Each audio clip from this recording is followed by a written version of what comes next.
Bueno, para muchos de nosotros y nuestra comunidad, Noviembre Nocturno es ya conocido. Como bien decía Claudia, tuvimos el honor de contar con la presencia de Alberto y con una colaboración en nuestro evento al cierre del año pasado, en el primer ceremonial de la Noche de los Tiempos. Pero para aquellos que aún no conocen Noviembre Nocturno y para que conozcan el trabajo de Alberto, pues nada más presentarte. Alberto Martínez es creador, guionista y narrador del podcast Noviembre Nocturno, un podcast especializado en ciencia ficción, fantasía y terror, y uno de los heraldos de la cultura weird que pues hemos tenido el gusto de ya contar con su presencia en esta, una segunda ocasión, y que pues conversamos con él ya hace unos meses para poder adaptar y estrenar en este evento en honor al Rey de Amarillo uno de los relatos que conforman parte del corpus de la antología, que es En el Patio del Dragón.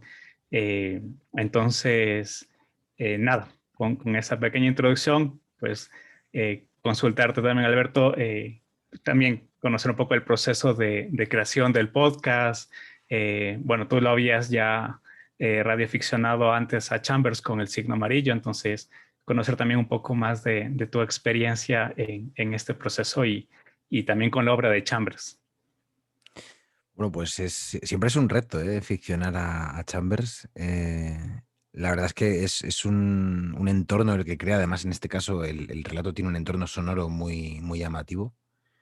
Es, yo creo, una de las obras referenciales del terror, estos pequeños trocitos, ¿no? de terror que te va ofreciendo a medida que crece ese universo particular que se va creando en torno a esta obra de teatro, que no deja de ser un libro dentro de un libro, ¿no? Que esto siempre es una cosa muy poderosa, sobre todo cuando se trata de un libro tan enigmático y terrorífico como El Rey de Amarillo, del que no se sabe mucho, salvo que es una obra de teatro que de alguna manera vuelve loco a aquel que lo lee o invoca una serie de entidades. No sé, no está muy claro. Yo creo que por eso también es tan poderosa ese aura que ha crecido en torno al Rey de Amarillo.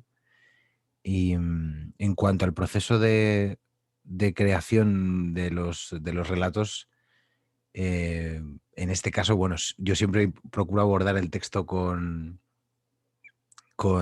esa especial atención, ¿no? A por lo menos introducir algunos efectos, sobre todo al principio, la música, el entrar en el relato sí que intento que sea un poquito más Chambers, ¿no? Y intento que la atmósfera sea envolvente.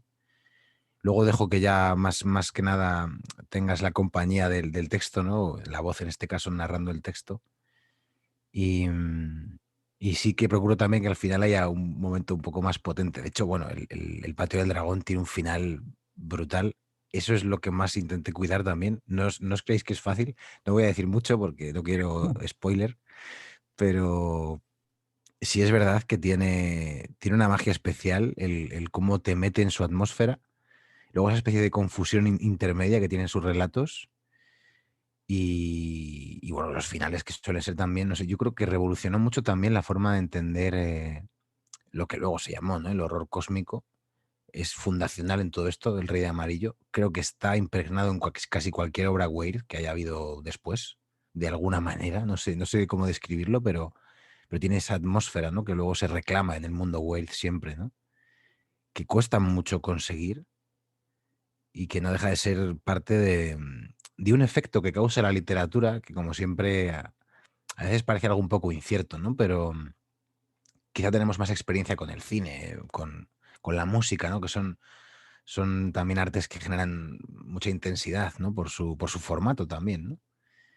Pero hay una biografía muy famosa de Lovecraft, que es la de Michel Houellebecq. Esto lo he repetido ya muchas veces, ¿no? Pero a mí me gusta mucho mencionarlo. Y Michel Houellebecq habla de la obra de Lovecraft y del entorno de la obra de Lovecraft. No deja de ser Chambers uno de sus predecesores. Y Houellebecq dice, yo no sabía que la literatura podía hacer esto, ¿no? Y la verdad es que a mí se me erizó la piel, ¿no? Fue como, wow, es verdad, yo sentí lo mismo, ¿no? Cuando leí Horror Cósmico, cuando leí a Chambers, que lo leí después de haber leído a Lovecraft, y pensé, es que aquí está la esencia de mucho de lo que luego encuentras en Lovecraft también, ¿no? Así que bueno, yo espero estar a la altura del maestro Chambers. Nuestra adaptación es como siempre un humilde homenaje a los maestros, que son los auténticos genios en todo esto. Nosotros solo intentamos pues que se conozca muchas veces o que sea más accesible, porque también fue un texto que a mí me llegó tarde, yo creo. Me hubiera gustado haberlo conocido antes. Creo que no creo que sea necesario, ¿no? Tampoco obtener, digamos, la línea cronológica de autores weird, por así decirlo. Pero sí que, bueno, eché en falta no haber conocido antes a Chambers para luego indagar más, ¿no? O entender de otra manera muchos otros textos del mundo de la cultura weird que leí después. De hecho, hasta que no leí una biografía de Lovecraft, no aparecía mencionado el Rey de Amarillo. Sí que tenía esa referencia de Carcosa, quizá, ¿no? Que ni siquiera es de Chambers, pero que también está en el entorno. Es esta especie de juego que tienen ellos, estos escritores del mundo weird, que se prestan conceptos, escenarios imaginarios, mundos y criaturas y dioses primigenios, ¿no? Que a mí tanto me gusta. Yo creo que en general es una de las cosas que ha hecho crecer este universo. Y bueno, no sé si da tiempo, tengo un texto cortito, o no sé si tenías prevista alguna intervención extra, Ricardo, pero es No, un no, texto no. Ese espacio es tuyo, con toda confianza. Sí, no, yo por si acaso pregunto, pero bueno, yo escribí una introducción para el signo amarillo.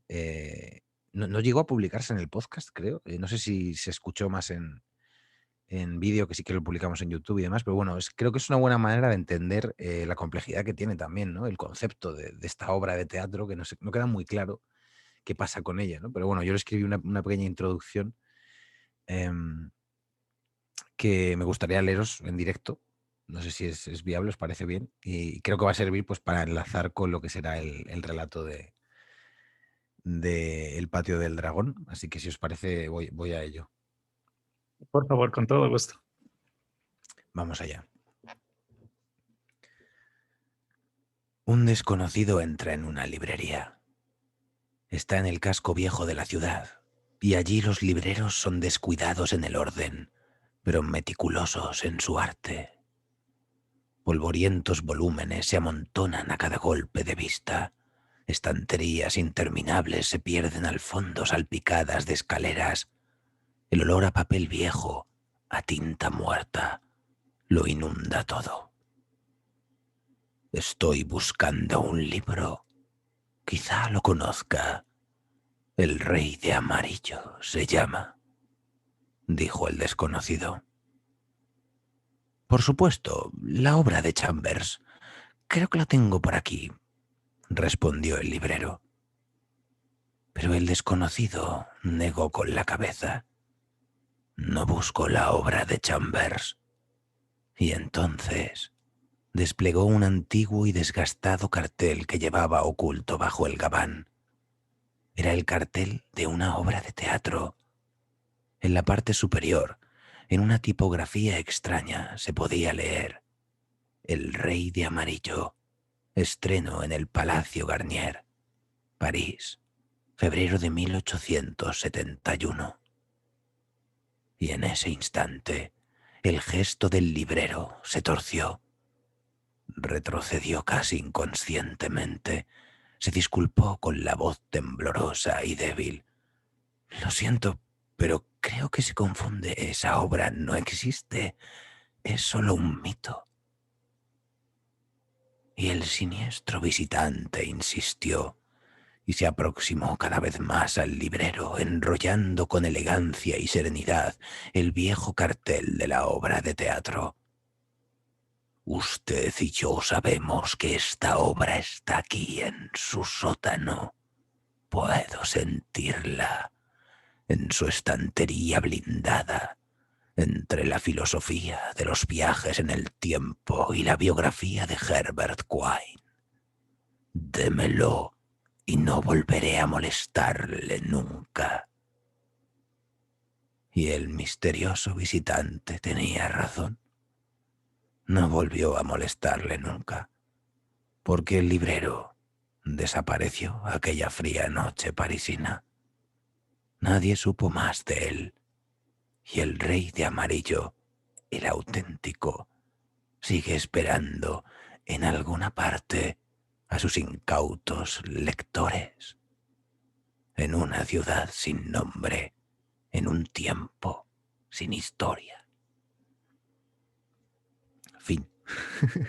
Muchísimas gracias, Alberto, y o sea, qué honor poder tener tanto el estreno de este relato como esta introducción que no puedo decir que es más que magnífica y que abre la puerta para todo lo que estamos preparando mañana. Y de hecho, quienes lo hayan escuchado en este momento van a ver un montón de elementos de tu introducción en todo lo que vamos a hablar en las diferentes charlas y de hecho en las diferentes películas que vamos a proyectar. Así que no me queda más que agradecerte muchísimo por amanecerte con nosotros, porque en España ya son las 2 de la mañana y más.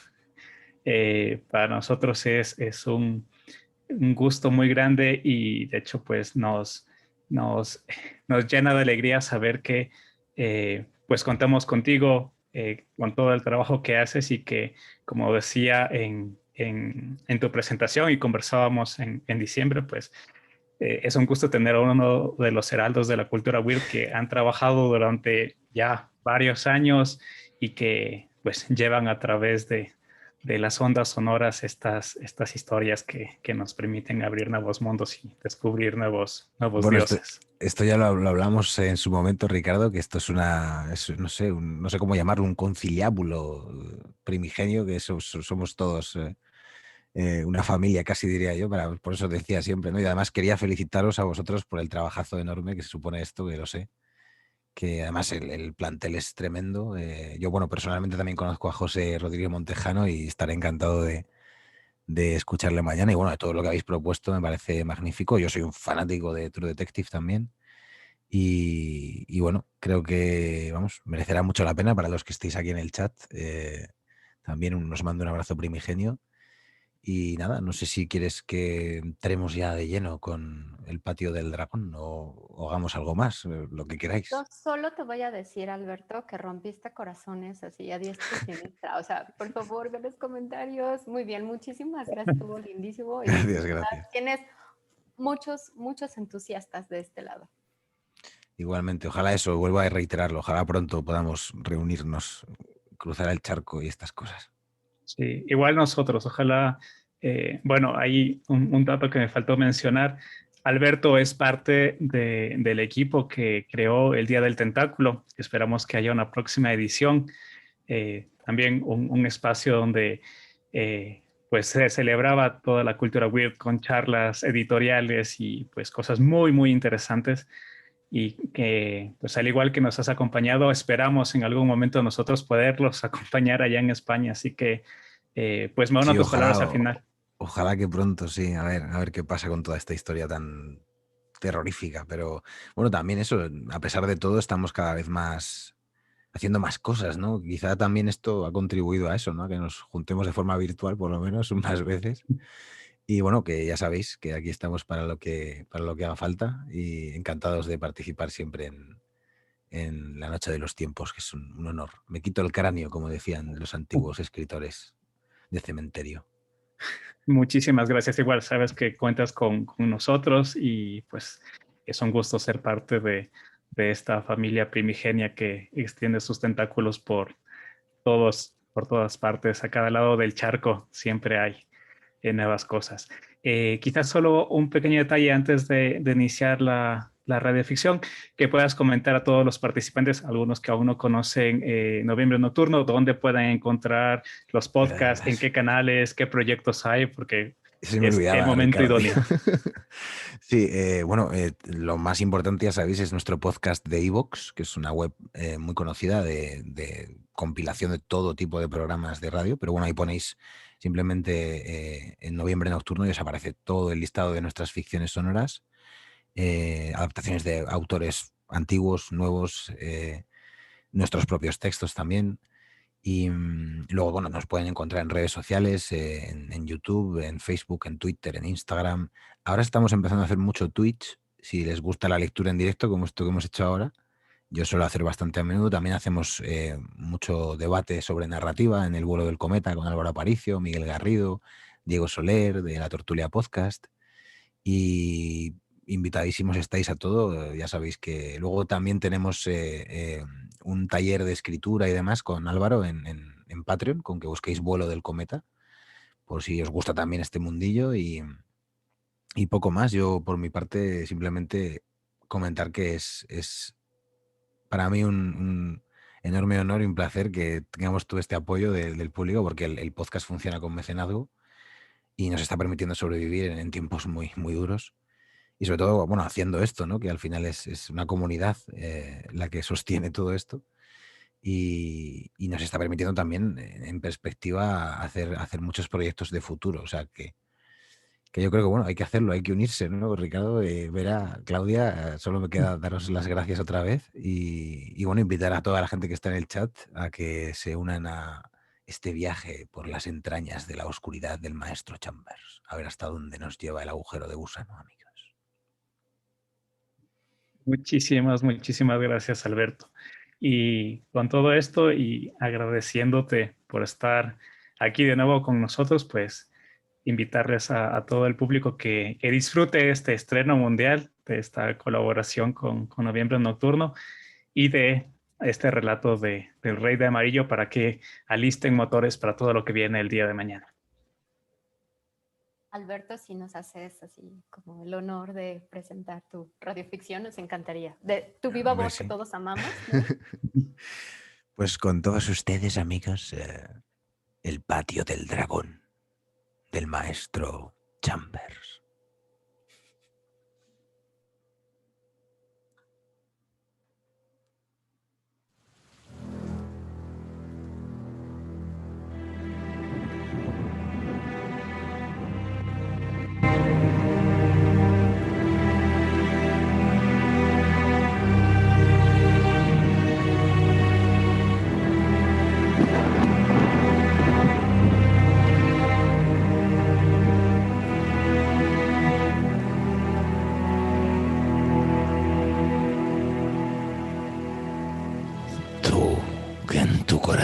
Te quemas por los que arden en el infierno, cuyos fuegos alientas a tu vez.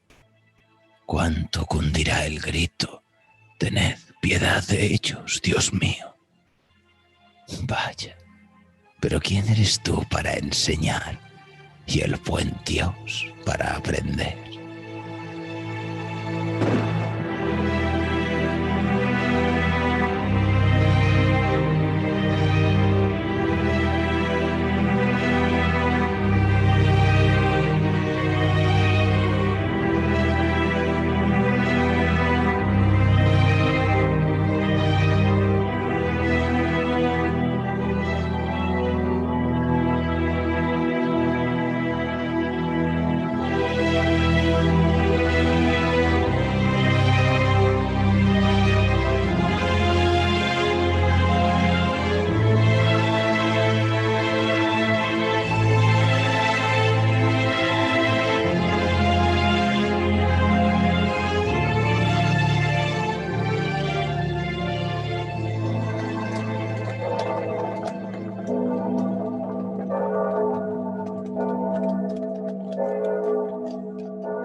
En la iglesia de San Barnabé, las vísperas habían terminado. El clérigo abandonó el altar. Los pequeños niños del coro atravesaron el presbiterio y ocuparon su sitio en el banco.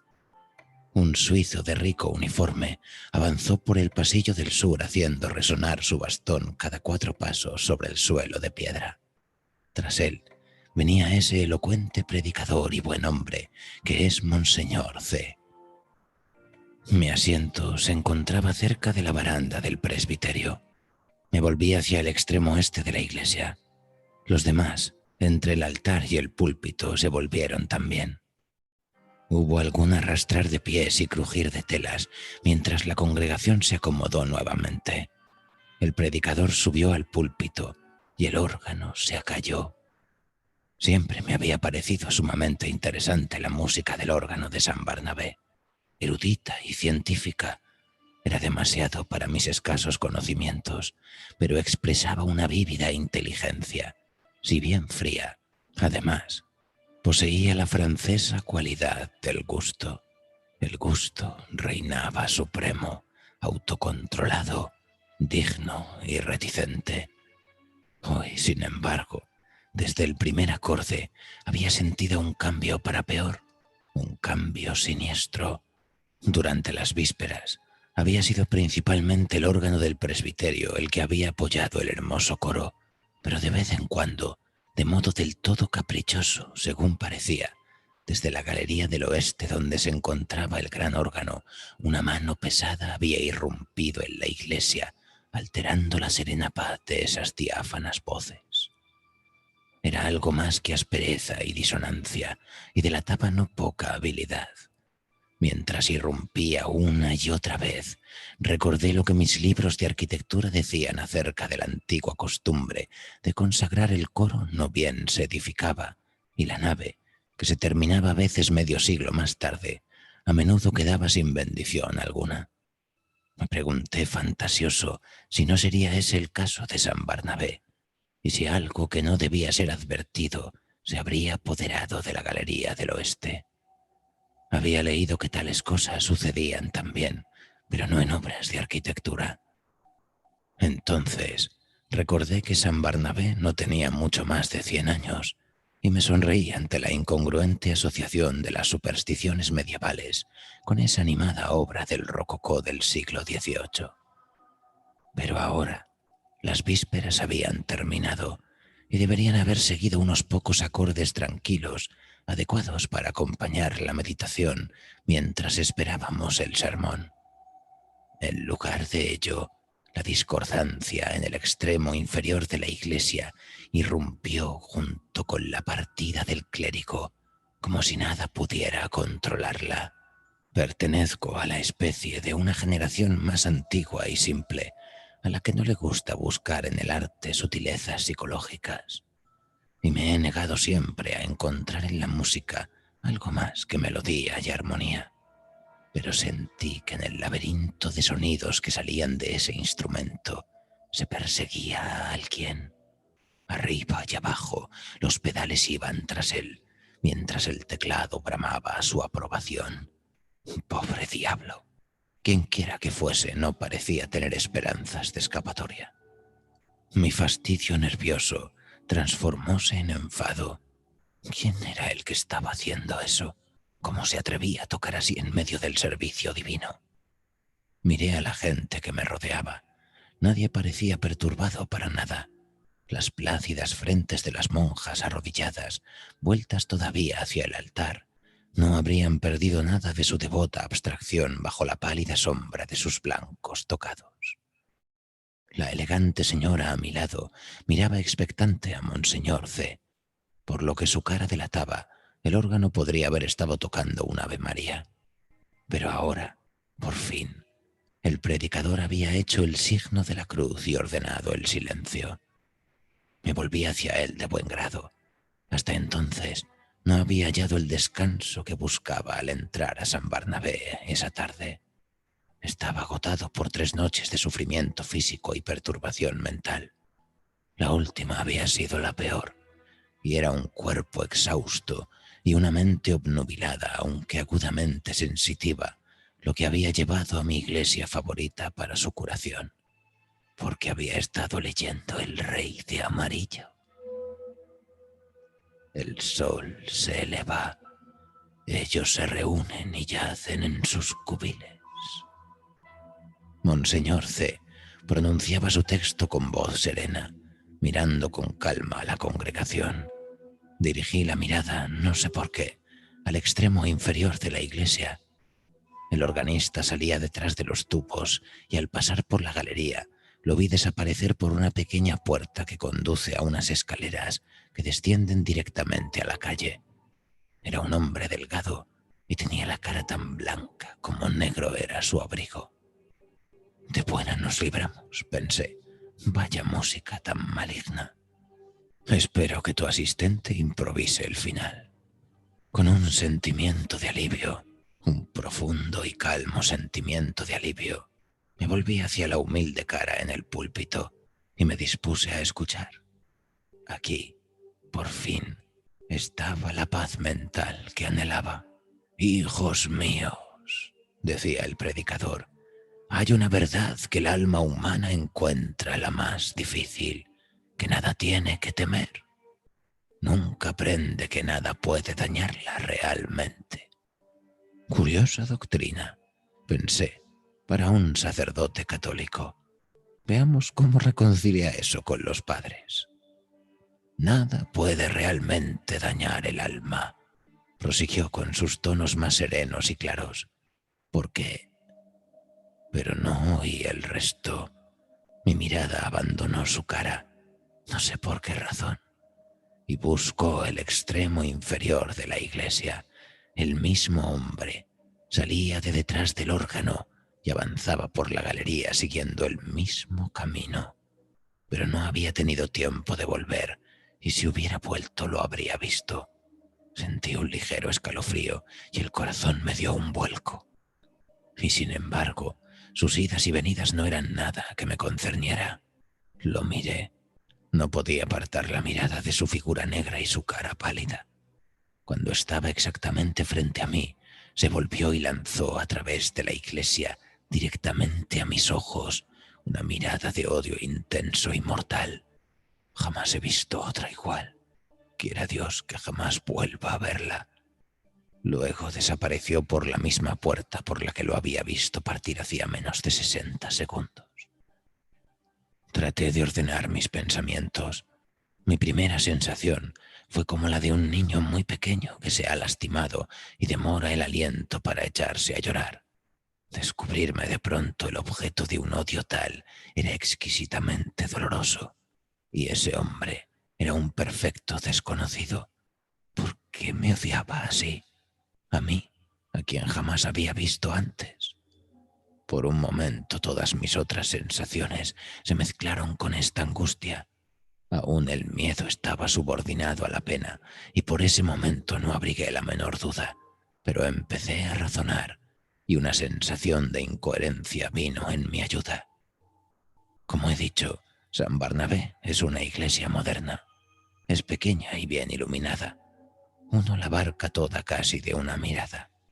La galería del órgano recibe una intensa luz blanca de una hilera de ventanas bajas en el triforio, que no tiene siquiera cristales coloreados. Como el púlpito está en medio de la iglesia, cuando me volvía hacia él, todo lo que se moviera en el extremo oeste no escaparía a mi mirada. No era extraño que hubiera visto pasar al organista. Sencillamente, había calculado mal el intervalo entre su primera y su segunda aparición. Había entrado en ese lapso por la otra puerta lateral. Y en cuanto a la mirada que tanto me había alterado, probablemente todo fuera producto de mi imaginación. Yo no era más que un tonto, víctima de mis propios nervios. Miré a mi alrededor. Vaya lugar para dar albergue a horrores sobrenaturales. La cara regular y razonable de Monseñor C., sus modales controlados, sus ademanes aplomados y graciosos, ¿no desalentaban la idea de un misterio espantable? Miré sobre su cabeza y por poco no me echó a reír. Esa veleidosa señora que sostenía una esquina del pabellón del púlpito, semejante a un mantel de damasco con flecos al viento, en el primer intento de un basilisco de aposentarse en la galería del órgano, lo apuntaría con su trompeta de oro y apagaría, sin más, su existencia. Reí a solas de la ocurrencia, que en aquel momento me pareció muy divertida, y me quedé sentado mofándome de mí mismo y de todos los demás, de la vieja arpía fuera de la baranda, que me había hecho pagar 10 céntimos por mi asiento antes de permitirme pasar. Me dije que se parecía mucho más a un basilisco que el organista de tan anémica apariencia. Desde la tétrica vieja señora hasta el mismo Monseñor C., porque toda devoción había desaparecido. Nunca había hecho cosa semejante en mi vida, pero ahora sentía deseos de mofarme. En cuanto al sermón, no escuché de él ni una palabra, pues en mis oídos resonaba: de Cuaresma nos ha endilgado 14 sermones el predicador, untuosos y largos y muy aburridos, al compás de los pensamientos más fantásticos e irreverentes. No tenía ya sentido seguir allí sentado. Debía salir afuera y desembarazarme de este odioso estado de ánimo. Sabía la grosería que estaba cometiendo, pero me puse de pie y abandoné la iglesia.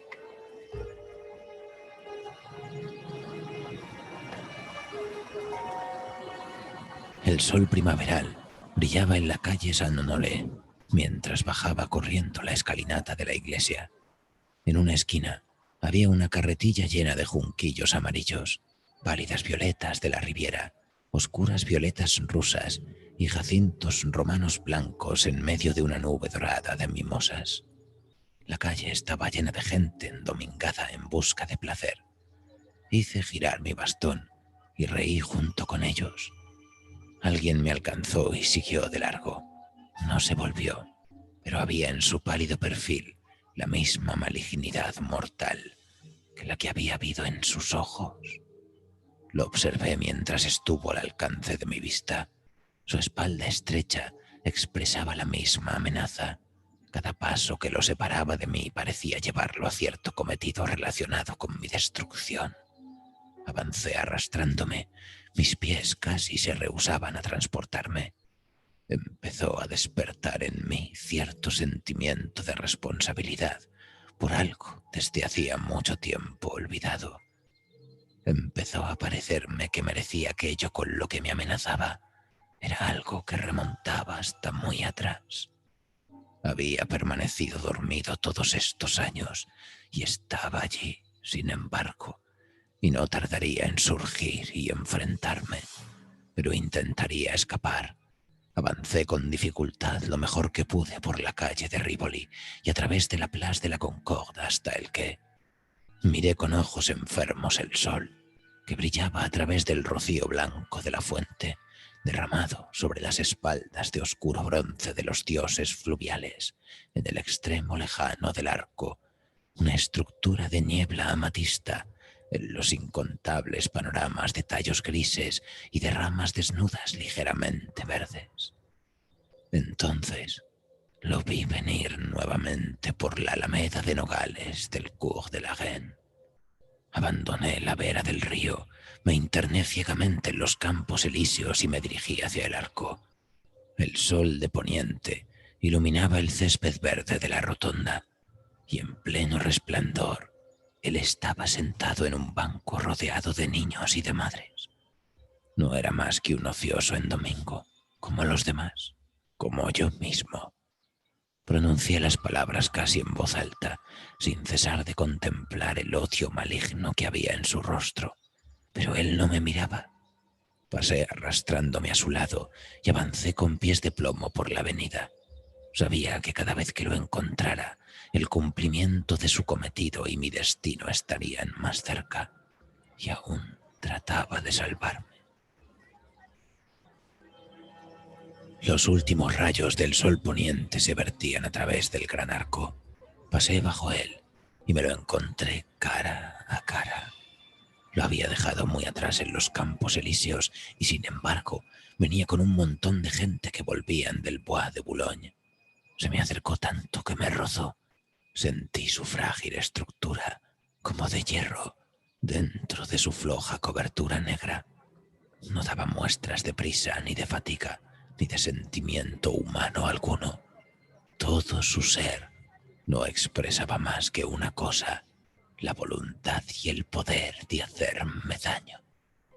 Lo miré angustiado avanzar por la ancha avenida llena de gente, en la que resplandecían ruedas y los jaeces de los caballos y los cascos de la Guardia Republicana. Pronto lo perdí de vista, y entonces me volví y huí al bosque y mucho más lejos todavía. No sé dónde fui, pero al cabo de un largo rato, según me pareció, la noche había caído y me encontré sentado a la mesa ante un pequeño café. Había vuelto errante al bosque. Habían transcurrido horas desde la última vez que lo había visto. La fatiga física y el sufrimiento mental no me dejaban ya capacidad para pensar o sentir. Estaba tan cansado. Anhelaba ocultarme en mi propia guarida y me decidí a ir a casa, pero había que recorrer un largo camino. Vivo en el patio del dragón, un pasaje estrecho que va de la calle de Gens a la calle del dragón. Era un impasse, transitable solo por peatones. Sobre la entrada de la calle de Rennes hay un balcón sostenido por un dragón de hierro. Dentro del patio se levantan a ambos lados viejas casas altas y cierran los extremos que dan a ambas calles. Enormes portones giran en los goznes de profundas arcadas durante el día y cierran el patio después del anochecer, teniendo uno entonces que entrar llamando a ciertas puertecitas a los lados. El pavimento, hundido, acumula insalubres charcos. Empinadas escaleras bajan a las puertas que se abren al patio. Las plantas bajas están ocupadas por tiendas de artículos de segunda mano y herreros. Durante todo el día resuenan en el lugar martillos y barras de metal. Aunque es insalubre abajo, hay vivacidad, comodidad y trabajo duro y honesto arriba. En la quinta planta están los talleres de arquitectos y pintores y los refugios de estudiantes de edad mediana como yo, que quieren vivir solos. Cuando vine a vivir aquí, era joven y no estaba solo. Tuve que andar largo rato antes que un vehículo conveniente apareciera, pero por fin, cuando casi había llegado al Arco del Triunfo, vino un coche vacío y lo cogí. Desde el arco hasta la calle de Gens hay un camino de más de media hora, especialmente cuando uno es transportado por un caballo cansado que ha estado a merced de la gente que pasea en domingo. Hubo tiempo antes de pasar bajo las alas del dragón, de encontrar a mi enemigo una y otra vez, pero no lo vi y mi escondite ahora no estaba lejos.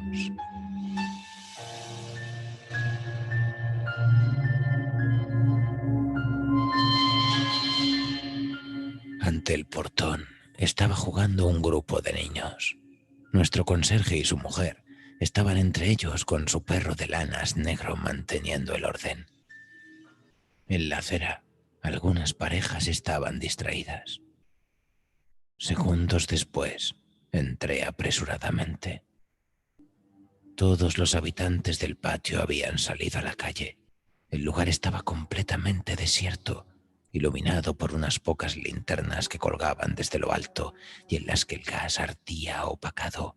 Mi apartamento estaba en la última planta de la casa en medio del patio, y se llegaba a él por una escalera que descendía casi hasta la misma calle, dejando libre solo un estrecho pasaje. Puse el pie en el umbral de la puerta abierta. La amistosa y ruinosa escalera se alzaba ante mí para conducirme al descanso y el abrigo de mi hogar. Y al mirar sobre mi hombro derecho, lo vi a 10 pasos de distancia. Había entrado en el patio conmigo. Avanzaba derecho, ni lenta ni velozmente, sino derecho hacia mí. Y ahora me estaba mirando. Por primera vez desde que nuestras miradas se cruzaron en la iglesia, volvían ahora a encontrarse nuevamente, y supe que la hora había llegado. Retrocediendo por el patio, lo enfrenté. Tenía intención de escapar por la entrada de la calle del dragón. Sus ojos me dijeron que jamás podría hacerlo. Parecieron transcurrir siglos mientras yo retrocedía y él avanzaba por el patio en perfecto silencio. Pero por fin sentí la sombra de la arcada y el paso siguiente me llevó a su interior.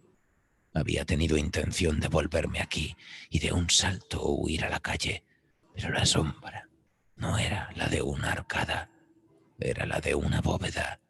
Las grandes puertas de la calle del dragón estaban cerradas. Lo sentí por la negrura que me rodeaba y en el mismo instante pude leer en su rostro cómo brillaba su rostro en la oscuridad mientras se me acercaba. La profunda bóveda, las enormes puertas cerradas, los fríos cerrojos de hierro, estaban todos de su lado. Aquello con que me había amenazado había llegado. Se recogía y pesaba sobre mí en las insondables sombras, y el punto desde el cual atacaría eran sus ojos infernales. Sin esperanza, Apoyé la espalda contra las puertas atrancadas y lo desafié.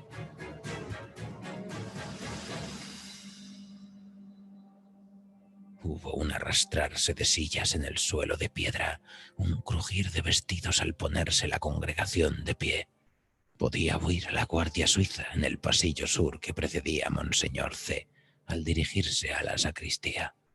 Las monjas, arrodilladas, abandonaron su devota abstracción y, haciendo una reverencia, partieron. La dama elegante, mi vecina, también se levantó con graciosa reserva. Al partir su mirada, recorrió ligeramente mi rostro con desaprobación. Medio sordo, o así me lo pareció a mí, aunque con suma intensidad, atento a la menor trivialidad, me quedé sentado entre la multitud ociosa que avanzaba. Luego me levanté yo también y me dirigí hacia la puerta. Había estado dormido durante todo el sermón. Lo había estado en realidad. Levanté la cabeza y lo vi dirigirse por la galería a su sitio. Solo lo vi de lado. Su delgado brazo en su negra cobertura parecía uno de esos diabólicos instrumentos sin nombre esparcidos por las cámaras de tortura inutilizadas en los castillos medievales. Pero me había escapado de él a pesar de que sus ojos me habían dicho que no podría hacerlo. Me había escapado del olvido. Donde había tenido esperanzas de dejarlo, volvió lo que le daba el poder sobre mí, porque ahora lo conocí, la muerte y la espantosa morada de las almas perdidas, a donde mi debilidad hacía ya mucho que lo había enviado. Lo habían cambiado para cualesquiera ojos que no los míos. Lo había reconocido casi desde el principio, ni un momento dudé de lo que se proponía hacer, y ahora sabía que mientras mi cuerpo estaba sentado a salvo, animado en la pequeña iglesia, él había estado persiguiendo mi alma en el patio del dragón. Me arrastré hacia la puerta. El órgano irrumpió en lo alto con estruendo. Una luz deslumbrante llenó la iglesia que borró el altar de mis ojos. La gente se desvaneció, los arcos, el techo abovedado desaparecieron. Dirigí mis ojos agostados al insondable resplandor y vi las estrellas negras en el cielo y los vientos húmedos del lago de Hali me helaron el rostro. Y ahora, a lo lejos, sobre leguas de nubosas olas agitadas, vi la luna con perlas de rocío y más allá las torres de Carcosa se alzaban tras la luna. La muerte y la espantosa morada de las almas perdidas, donde mi debilidad hacía ya mucho tiempo que lo había enviado, lo habían cambiado por cualesquiera ojos que no los míos. Y ahora oí su voz que se alzaba, crecía, tronaba en la luz relumbrante, y con mi caída, la irradiación que aumentaba más y más vertía sobre mí olas de fuego. Entonces me hundí en las profundidades y escuché al rey de amarillo que me susurraba al oído. Es terrible caer en las garras del dios